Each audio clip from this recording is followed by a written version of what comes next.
Okay, folks, we're not done yet.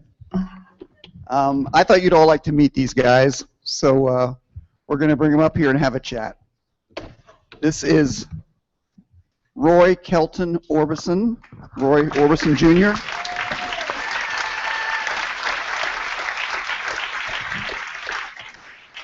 The oldest boy, Wesley Orbison.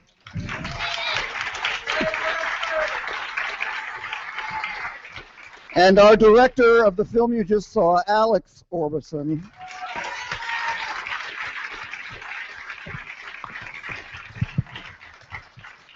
I thought we'd have a little chat, and we actually are live streaming this, so we're going to be getting some tweets from some fans who are paying attention, I hope. Alex, why don't you talk about Barbara for a minute and the genesis for this film? She actually began the film before you were involved, right? Yeah. First of all, thanks every one of you for being here and supporting this. So cool.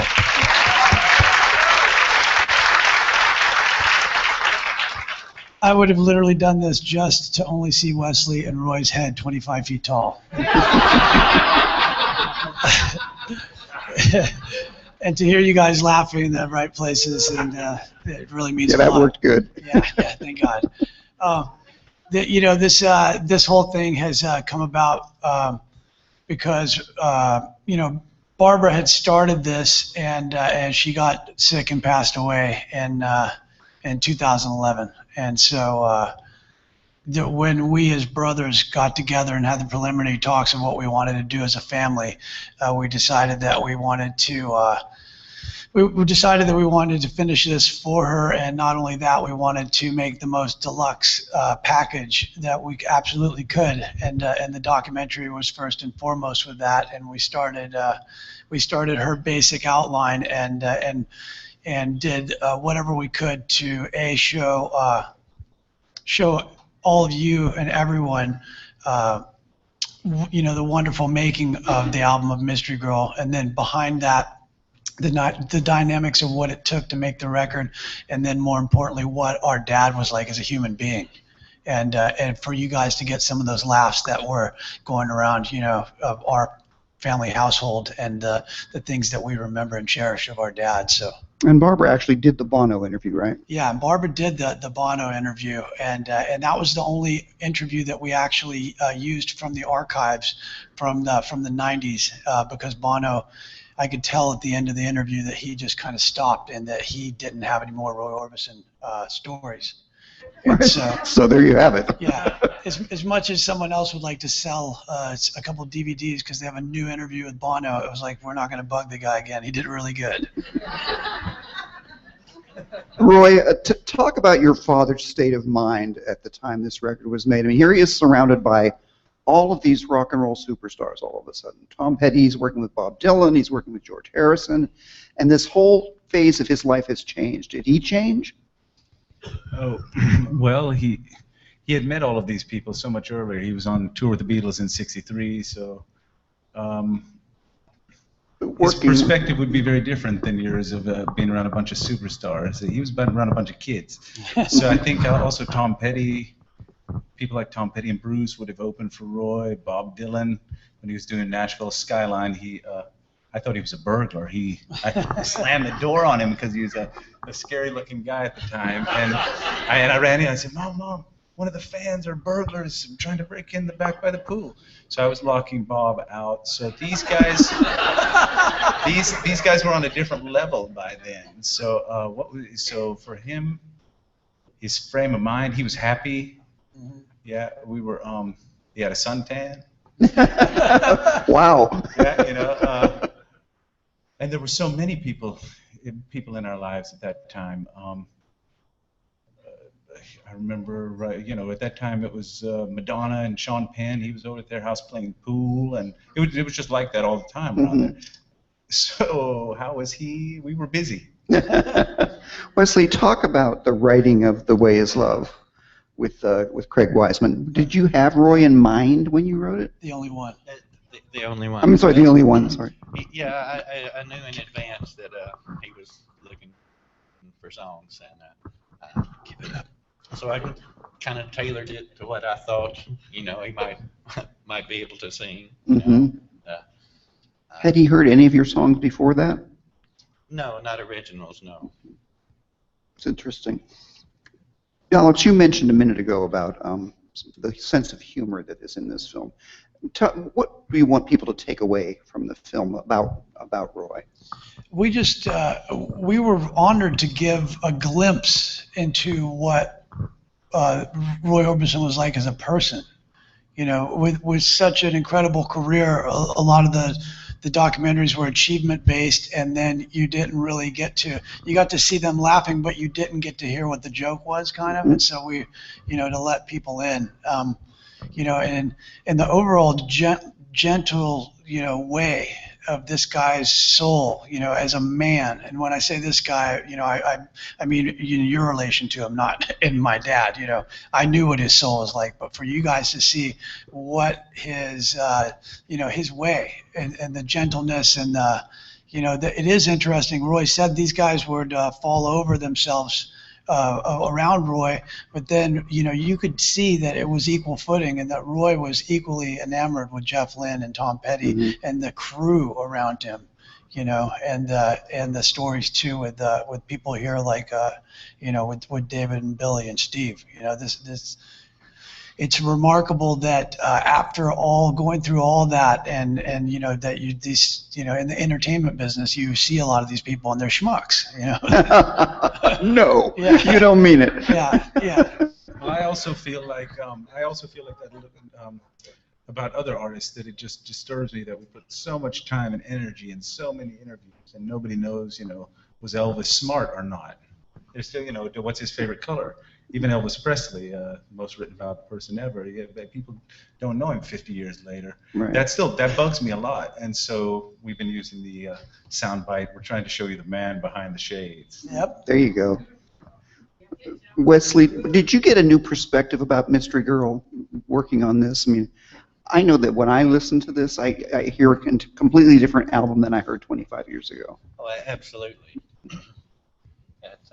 I always loved it, of course, but getting to work with the brothers together on the track "The Way Is Love" was just indescribable. Was that difficult? I mean, it sounds emotionally it must have been Well, hard. I would think it would be hard to get through. There's a it's beyond difficult. There's a part of your psyche that I just had to turn off. I had to just act like I was playing for a regular session, you know, not for my father's. Alex, you told me you used a kind of a neat technique about. I mean, this album was 25 years ago, and getting people to talk about something they did that long ago. Most people, particularly people who play a lot of sessions, it would be hard to get them to remember. What did you do that helped them? This is actually my brother Roy. This is a great trick that he had led to me and was showing someone a picture of our dad because, you know, they have a set story and so you want to personalize it so they remember, oh yeah, it was Friends, you know, you know, oh there, you know, there's Roy, and Roy had told me that and made a deep impression. And there's about 5 or 10 minutes where the lighting guys always are just screwing with the lights, and it's like always dead air when you're interviewing people, and so you're sitting across from, you know, one of your heroes and they're sitting there and they're playing with the lights. So I would take my iPad out and I had the video, the archive footage that I wanted to use, and I would say, this is the kind of stuff that we're going to be talking about. And they would look and go, oh man, that's incredible, because not only are these guys, you know, Jim Keltner is one of the most recorded studio drummers of all time and one of the greatest, but they were doing Traveling Wilbury sessions. They were doing the Cloud9 sessions for George Harrison. They were doing Tom Petty stuff. Jeff Lynne had his own recording going on, and they were doing Mystery Girl all in like the same week, every week, all summer. Might get a little blurry for you. Yeah. And so it was great to have you know, the technology of an iPad where you literally can scrub and there's no delay. It was really nice. And so you sort of jogged their memory using their own footage. Mm-hmm. I've got a couple of questions that have come in here. This one I thought was an interesting one. RainDog70 asks, have there been any discussions about making a biopic? And if you had a choice, what actor would you like to play your dad? Anybody? Wesley, what about you, Wesley? First of all, have there been discussions about making a biographical movie? We talk about it every night. Well, Are we going to make it about Wesley's life or Roy's or mine? No, I'm playing. I'm kidding. I don't think we can tell any of our bios, but Yeah. these kind of conversations have been going around since the 70s. No. Since I went through the MGM contract, the MGM years were 1965 to 1973, and they were contingent on our dad getting a motion picture, which was The Fastest Guitar Alive, and A masterpiece. yeah, and the contract was for 3. It was for 3 to 6 records or 5, but the second one was the Roy Orbison story that was supposed to come in 1968. Yeah. So since 1968, the We've been stories talking. there has been the movie in the works. But as I said, if he was saying around 73, it'd be around 75, they were really talking about it, and Martin Sheen was supposed to play it. He had a heart attack while they were filming, what was the Vietnam movie? Apocalypse Now. Yeah, and Roy went down and spent a couple of weeks or days fishing with him, and they discussed the movie. Then later, it was funny, 20 years later, there was buzz about Charlie Sheen. In between, there was Chris Isaac was maybe going to play him. So the actor, people like to play with that, but it might have to be an unknown actor so people can really put their personality. Look That's past an it. idea, yeah. It might have to be unknown so that they can look past who it is, listen to the music. I think the most important thing in a bio that's tricky is to use Roy's original music. You know, the trend now is to use, the actors singing themselves, and I don't think so. in this one, There's only one voice. so as long as we have the music, the rest won't matter. To quote the great Bruce Springsteen, and no one sings like Roy Orbison. That's an absolute amen to that.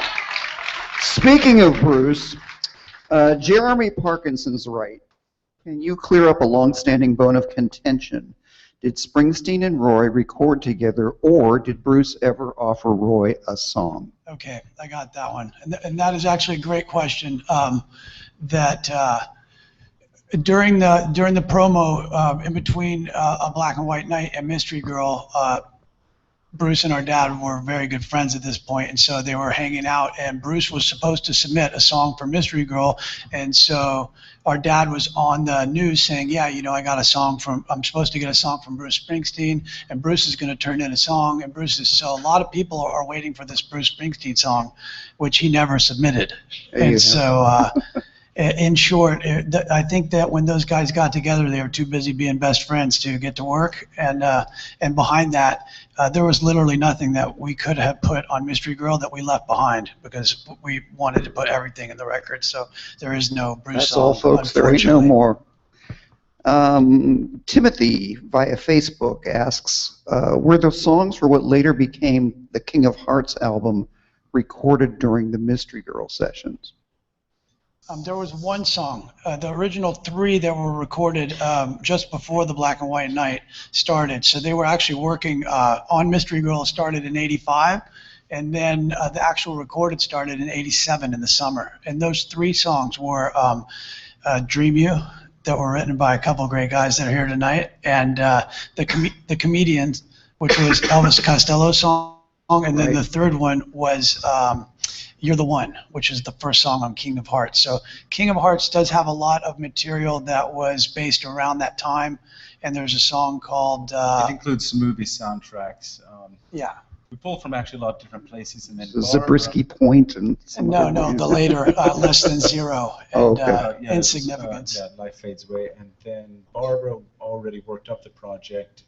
So we had Jeff Lynne do Drove All Night, which was a top 5 hit in '92. I like that song. And a couple of others. Katie Lang sang backups on some. So Clarence Clemens, the great saxophonist. We had a lot of And still a lot of Roy's friends. the song that Robertson. The song that we moved to Malibu for was called After the Love Is Gone. That was with Jerry Lynn Williams, and so that was kind of the first song. And what happened was that Roy and Barbara had gone to Malibu, California for a writing session with Jerry, and then they never came back. You got pulled out of school? Yeah. We got the option later when school went back in. So first it was just they had gone. So that was King of Hearts ended up being its own whole thing because of the way they put it together.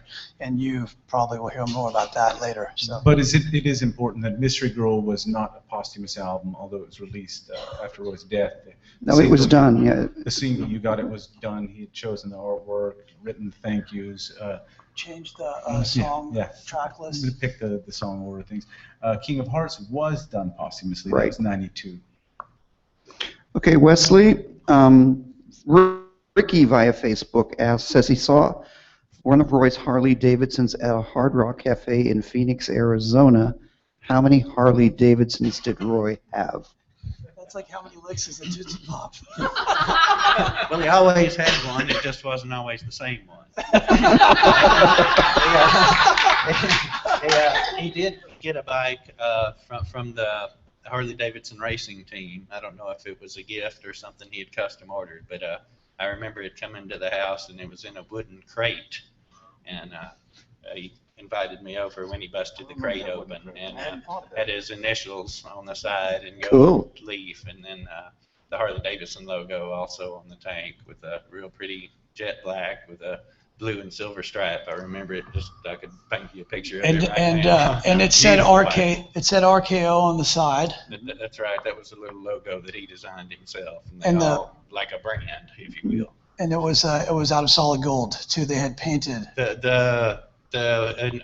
Inlaid. The initials were a silver leaf, and then the Harley logo was a gold leaf. Okay, you've probably answered this question a million times, but Beverly via Facebook wants to know, when were the dark glasses become part of the image? Oh, how? All right. We have someone here in the audience who's a dear friend of ours. It's Brandy Goldsboro. And so Brandy is Bobby Goldsboro's daughter. I know Bobby. And so, yeah, honey. and so, yeah. And so Bobby actually came by my house the other day, thank you, Brandy. And Bobby told me this story. According to Bobby Goldsboro, as they were taking off and it was cloudy, and so Dad had the clear glasses on, and they went up in a little 4-passenger kind of Cessna low-wing thing, and they popped up and the sun was out, so Roy takes his dark glasses and puts them on, and then he took his glasses and set them in the back of the seat. And when I was younger, I always had heard the story from our dad and thought that they were in a bigger plane and he had his reading glasses or something. But according to Bobby, they went up and he put on his dark glasses. And when they got back to the hotel, our dad had called Bobby and said, "Hey, have you seen my clear glasses?" My real glasses. Yeah, and so that was 2 gigs before the Beatles tour. And you don't just go get Roy Orbison glasses from like the pharmacy or something. So he didn't have his clear glasses. He had his reading glasses in the dark shades, and then he headlined the tour with the Beatles, and the rest is history. Dark glasses it was. More complex. There's always the easy answers, and there's more difficult answers, and this one still is based on the facts of what happened at the time. The story that he just told you was 1963.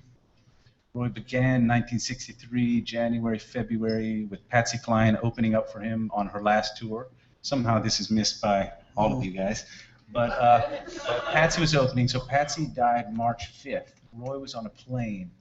He would have been a little bit more nervous. That's perhaps even why he lost it, because I know that for a little bit, he was the closest person to Patsy Cline at her death. He'd seen her just a couple of days before, and he had gone through the same thing a bit with Buddy, so I know that affected him a lot.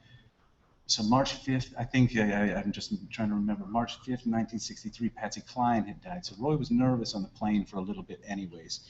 And so that probably was one of the reasons that he lost it, especially if he was on a Cessna a couple of days. That scares me just hearing about it. And he also pointed out that they served a practical purpose because the stage lights are really bright and hot. Yeah. And with real thick lenses, it's like focusing a light. Right. Down to a point. He said before the shades, he literally couldn't open his eyes on stage in front of those lights without just blinding. Right. So Patsy Cline in the beginning of March, and then by the end of March, he just had a couple of days, maybe even a week in between, and he was on tour with the Beatles.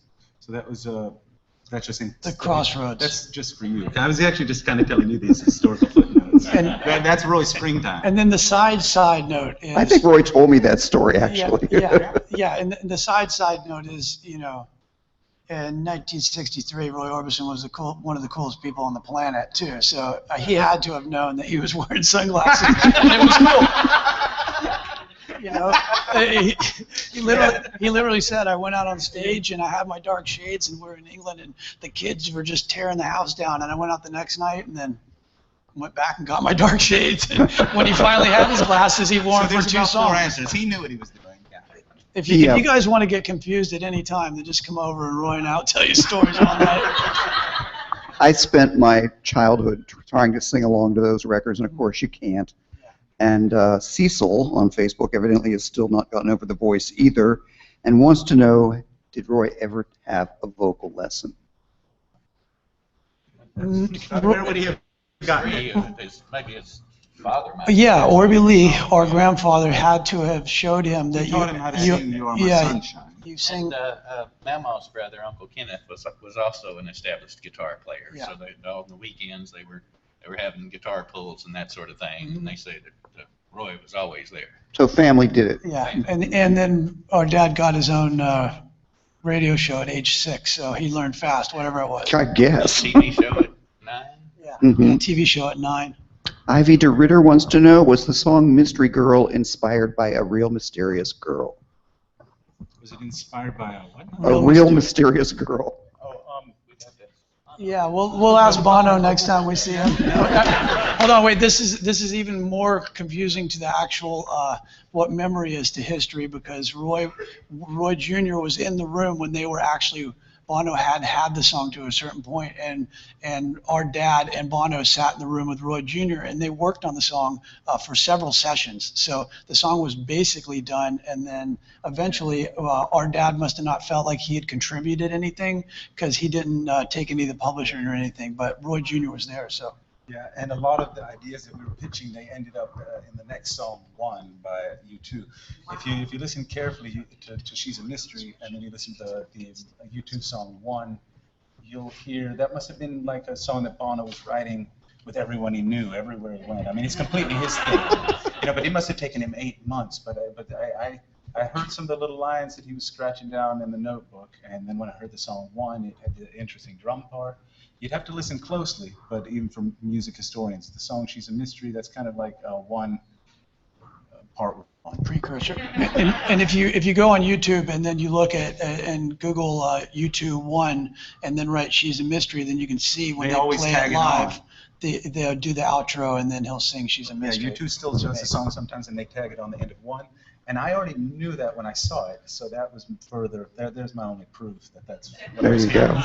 But I know they're hearing it too. I want to know if you guys would like to ask questions. Anybody out there? There's one in the back with a hand up.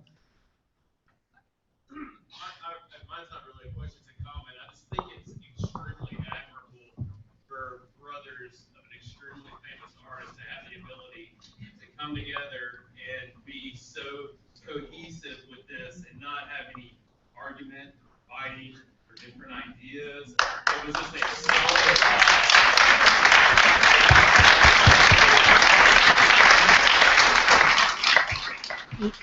Yeah, there was no question. He just said that he admired us, for anyone who didn't hear that, and I have to say that we repeat the question back every time for the people that are joining us in the nether region of Twitterland. And thank you very much for that. We are all so similar, and then we are all slightly different, and it's amazing. We still have our brotherly tiffs, and they last like 5 minutes now, and then we're like, I love you, and then like it's really it really is incredible. And just to further that, I know that beyond Mystery Girl and everything, and the album, the record, that our dad literally, this would be the most happy thing that ever could make him, would be us sitting here doing this and just being friends.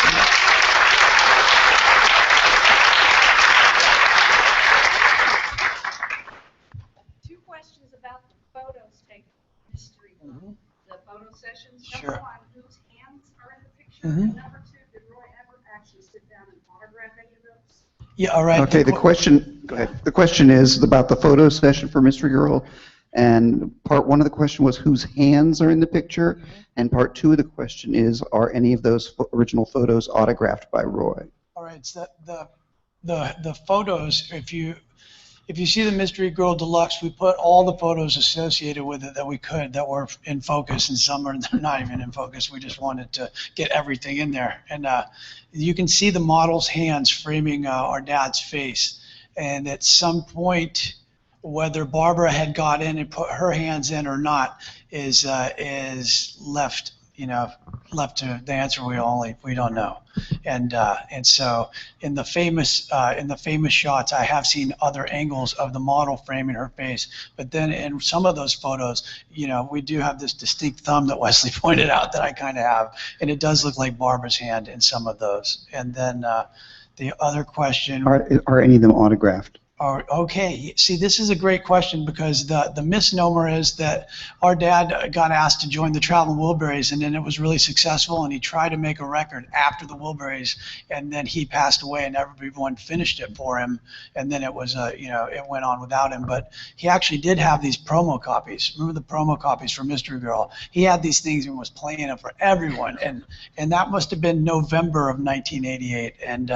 And so, is there an autographed copy of Mystery Girl? And I would say, why wouldn't there be? If these promo copies, it would be important to see. Normally they do somewhere on it, it'll say for promo only, or maybe that'd be a sticker. But it would be important to look at what it was and see. You'd have to reference the pressing. There could be 3 of these autographed copies. Richard Branson, Jeff Aroff, and Jordan Harris. Yeah, that would be like the record company presidents. So 3 that we know of, yeah. Yeah, so you can get one from Richard Branson if you. Yeah. It's building a hotel here. Yeah. In the middle there. Windsurfer is easily my favorite song he ever did. How long did it take, I guess, when the song was finished being written to the vocals being done? And is it true that he wasn't, I think it was right for him at first? Which song was it? No. Windsurfer. Windsurfer is no, he liked it, he wrote it. Yeah. Do you write a song and think, this isn't for me? No, he wrote I did. Song, It has that happened. song, if you listen carefully, it's got there's 2 songs on this album that come a little bit from Roy's personal taste. A lot of people say, what did Roy listen to? He didn't listen to a lot of music because he had seen so many copyright issues and people rewriting songs, and he must have done enough. He didn't want to rewrite people's songs, but he loved ZZ Top, and he liked the Beach Boys, and what you hear in Windsurfer is a little of the song that had been out 18 months earlier that he played when in the sunroof. It was Aruba. Tequila, come on, Aruba. Mama, Kokomo, whatever it was, that song. And you'll hear that, you'll hear that in Windsurfer. So when I hear that, I'm going, like, that's Dad pulling out. That's a little bit. Most people copied Roy, but he also pulled from people. So that song was influenced in his heart. Maybe unconsciously, but by the Beach Boys. Kokomo. The other song is Dream You, which got a ZZ Top kind of rumble to it. And when I hear that, I think this is like ZZ Top and Roy Orbison. Windsurfer. Over here. My comment, I have a quick question. Knowing and loving Barbara, your mom, and as a father, hearing my daughters do music, I just can't imagine how proud Barbara would be, number one, that you followed up on this, and just to hear boys doing this together. I just think it's, as a parent, there's nothing better, and I know that she must be beaming tonight. Thank you very much.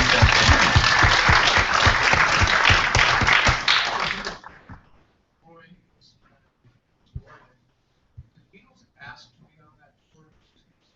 I know they were fans. No. The question is, did the Beatles ask to be on the tour Beatles with asked to Roy be on Orbison in 1963? There was, I believe it was Dwayne Eddy was slotted in for a little package tour. Roy was going over there anyways, and they kind of melded together. Dwayne Derek's in the back. Derek, was it Dwayne Eddy?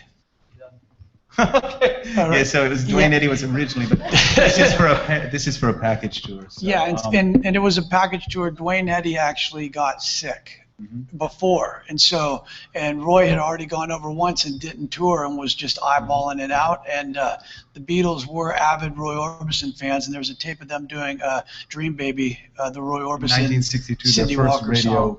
performance. Yeah. 1962, they In did "Dream 62. Baby," and John Lennon was the big Orbison fan in that group.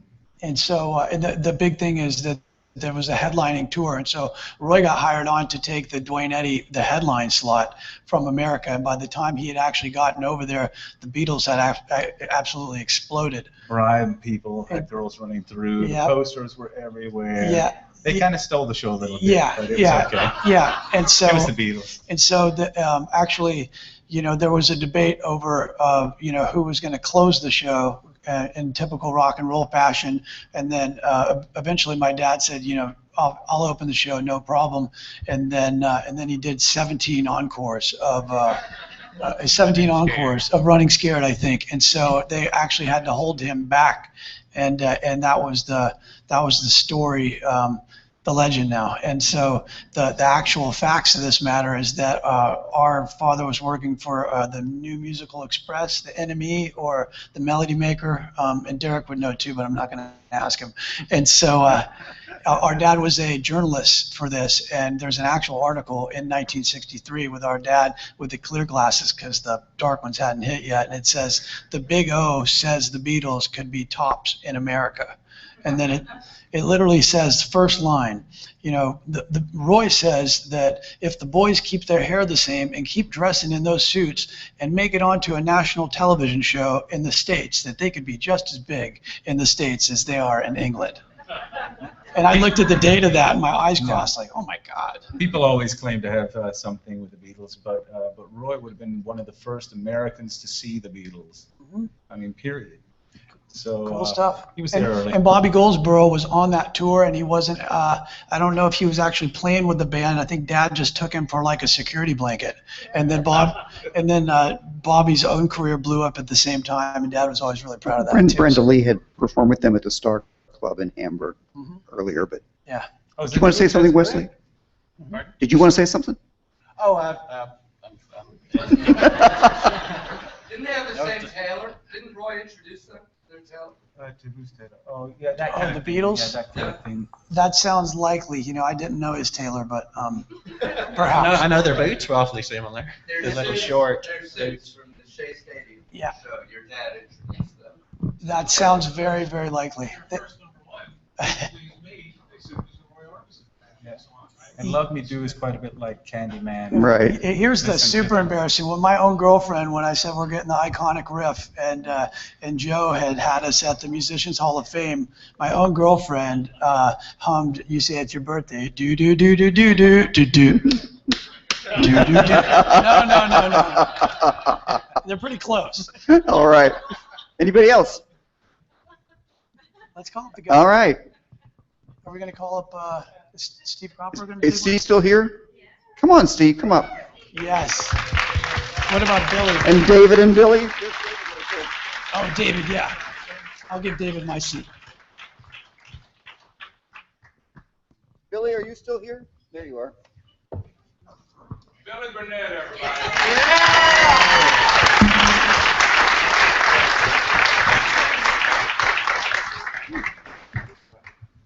Steve, Good job, you guys. you have played on so many incredible records and written so many amazing songs. Okay. Was it easy to remember one that took place 25 years ago? Was that last week? Right. Well, you're not going to ask me this, but I'm going to tell it anyway. I got to be pretty good friends with Roy, and I found out something in this film that documented all that. He just treated everybody equal. He literally had no ego, and we really hit it off. You co-wrote together, And, did you? It was unfortunate that he left us before we had a chance to go in the studio and demo anything, but he and I wrote 5 songs together. And there's only been one of them that's ever been recorded.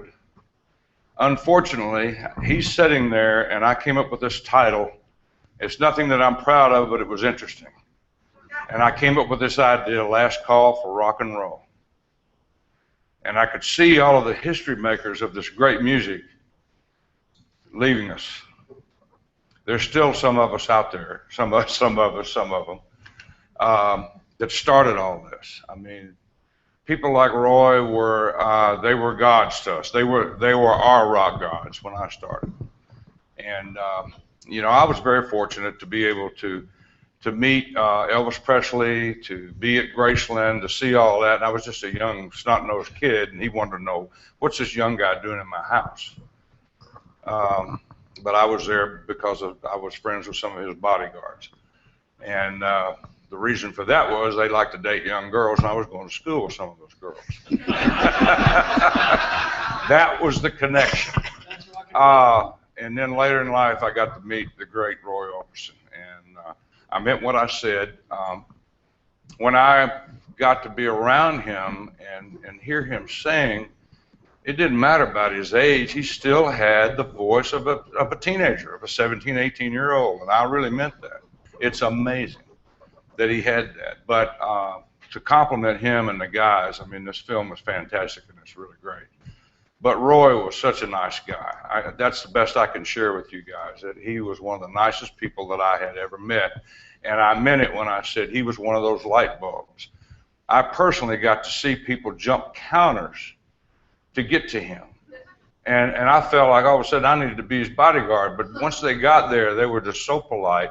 They just wanted to get there to say, I saw Roy Orbison. We hung out, and I remember a guy running out of a filling station. I stopped to get some gas, and he and I were going up to Big Bear Mountain to write some songs.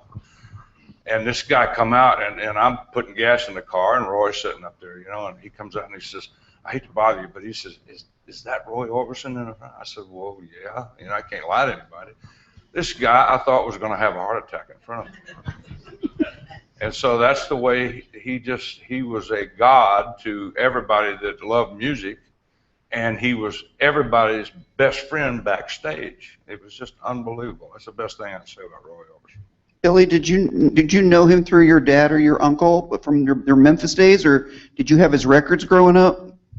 I had met him, you know, as a kid, you know, but when David told me about the project, we wrote it. But the first thing Roy said to me when I'd seen him, he knew my dad and uncle were all from Memphis, you know, and he said he was at a radio station one day, and the elevator opens up, and there's my dad and uncle in a fist fight, and he's with Elvis. So that was about the first story he told me. And David and I just had so much fun with him, teaching them the song, you know. After writing the song, I mean, I think the only time I've ever written a song besides myself or, you know, for somebody that we wrote, you know, particularly that song, Dream, All I Can Do Is Dream You. And we had so much fun, and I'll never forget the day him and Barbara showed up at the studio to do the track, because I played on the track, and had Rick Vito with us, and T-Bone Burnett, and was producing, and Jim Keltner back on the drums. And they came into Ocean Way in California. Beautiful day, as usual. And these kids were making fun of Roy. They were going, look, there's Elvis. And one kid, because they're in the convertible. Roy and Barbara come in from Malibu, and one kid says to the other, that's not Elvis, that's Roy Orbison. And so they told me that story, so it's just amazing, you know. They were the really great people, and I love and miss them both. And then I was a writer with Barbara for her company for about 12 years. So, And that company is still with us, by the way, still working. And David? Appropriate title. Yep. Your dad had worked with Roy, right? Yeah, my dad, I brought him, he's over there. And All right. Jim. He produced an album on Roy when Roy was on MGM. And I'd said in the movie they were talking about his sense of humor and why that really struck me.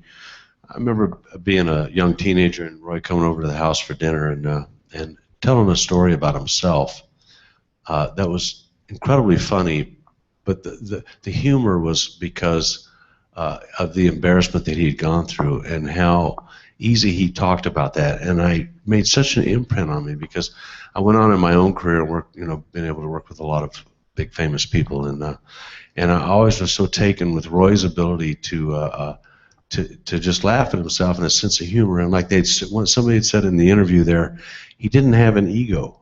Mm-hmm. So here was this amazing voice, one of these great voices, but you never felt like, you know, I'm Roy Orbison and you're not. It was never that. You know what I mean? He was just another guy, you know. So. Did you and Billy play his records before you wrote the song? Like, you just remind yourselves of No, what? we didn't. You didn't have to. I mean, Probably not. David and I at the time were working together. He'd produced, Yeah. I think, maybe 2 records on me at the time. Yeah. And we'd become best friends out there. He'd moved out to California and said, hey, they're looking for something for Roy. And kind of every time David and I got together to do that, we'd always have a lot of fun. But I noticed in the movie Roy was smoking once in a while, and he never wanted to smoke cigarettes from both. So we went upstairs to the To the Eagle's Nest. To the Eagle's Nest for him, right. for us to teach him the song. He goes, no, tell Barbara about this. Lit up a cigarette. And we taught him the song, and that's when in the thing where he's singing like, all I can do is really low and really soft. And David and I are going, wow, is this going to work on him or what? And he goes, I can see you're a little worried. I'll put the dog to it when I get in the studio, boys, I promise. And he did, you know, he was quite a singer. And I had to sing the ghost vocal for him, which was a nightmare. As a writer or a producer, and Cropper will say the same thing, you learn to like a chameleon, you learn to channel the artists that you're working with. You kind of become them in your mind. And so musically, when you create, it's almost like you're them. If I was them, what would it be? It was so easy for Billy and I to channel Roy, and we didn't have to listen to anything. And Roy's voice is so imprinted in your head. Yeah, that's so you true. just kind of close your eyes and you try to become Roy as best as you can, and that's how we started the song. It was pretty quick. I don't hardly remember even writing. I mean, we just kind of one of those things that just kind of fell out, you know. I had a little. Of course, I don't remember a lot about them days. I mean, I joined Fleetwood Mac, I think, the next day or the day I was in the studio. It was a big year. with Roy. It was. I wish I had more days like that. It was. We had a lot of fun though, and then we continued to have fun. Billy Burnett, ladies and gentlemen, Steve Cropper and David Malloy. How about to the boys here for doing such a great movie? God, great work, you guys. One more time for the Orbisons. Robert Orban, everybody. Thank you, guys. Thank you, Bob. You can tell he knows how to use a microphone.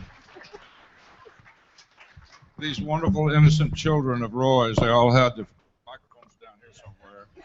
They didn't, Wes, you really didn't know what quite to do with that, but, you know, you can tell we've done this forever. And thank you. Thanks for the great song I got to play on. Thank you.